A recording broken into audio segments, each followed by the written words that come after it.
চলো বন্ধুরা, আজ আমি বানাই বাড়িতে ইলিশ মাছের পাতুরি। অনেক দিনের ইচ্ছে ছিল এই পাতুরিটা খাবার, তো আজ শখ পূরণটা করেই ফেললাম। আর বাড়িতে খেয়ে সবাই খুব নাম করেছে। তো চলো রেসিপিটা ঝটপট তোমাদেরকে দেখিয়ে নিই। প্রথমে আমি বাটিতে নিলাম সাদা সর্ষে এবং কালো সর্ষে, দুরকম সর্ষে দিয়ে বানিয়েছি। আর তার সঙ্গে নিলাম আমি কিছুটা পোস্ত, মানে পোস্তর ভাগটা একটু যেন বেশি থাকে। আর দিলাম কিছুটা কাঁচা লঙ্কা, যাতে একটু ঝাল ভাবটা না লাগলে খেতে টেস্ট আসবে না। এবার এটাকে ভালো করে শিলের মধ্যে ভালো করে ওটাকে বেটে নিতে হবে মিহি করে, যাতে মুখে একটাও দানা না আসে সর্ষের। তো এবার ওটা বেটে নেওয়া হলো। বেটে নেওয়ার পর একটা বাটিতে আমি নিলাম 2 চামচ টক দই, তার সাথে দিলাম কিছুটা হলুদ গুঁড়ো আর কিছুটা জল দিয়ে সেটাকে ভালো করে আমি মিশিয়ে নেব।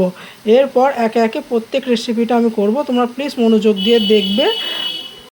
বড় একটা 1 কেজি ওজনের ইলিশ মাছ, গোটা ইলিশ মাছ ছিল, সেটাকে আমি কাটিয়ে নিয়েছিলাম। দিয়ে সেটাতে ভালো করে ধুয়ে লবণ আর হলুদ গুঁড়ো ভালো করে মিশিয়ে সেটাকে প্রায় আধা ঘন্টার মতন আমি থালাতে এরকমভাবে আমি রেখে দিয়েছিলাম। এরপর আমি কলার পাতা নিয়ে এসে পাতাগুলোকে ভালো করে ধুয়ে চাটুর ওপরে ভালো করে, দেখতেই পাচ্ছ, আস্তে আস্তে করে সেঁকে নিলাম, যাতে সেটা করতে সুবিধে হয়।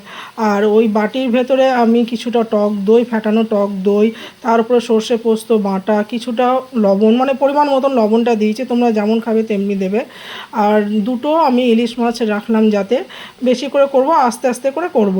তো আগে এই দুটোই দেখায়, দিয়ে ভালো করে ওটাকে মাখিয়ে নিলাম সর্ষে পোস্ত, টক দই এবং তার উপরে একটা কাঁচা লঙ্কা আর কিছুটা সর্ষের তেল দিয়ে কলার পাতাটাকে ভালো করে মুড়ে নিতে হবে।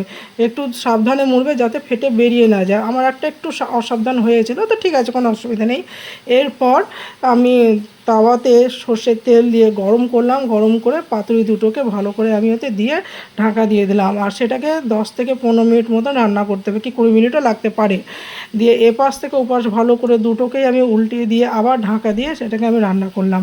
রান্না করে নেওয়ার পর সেটাকে আমি বাড়িতে যখন খেতে দিচ্ছি, মানে সেটা যখন ও খাচ্ছে, খেয়ে বলছে দুর্দান্ত হয়েছে।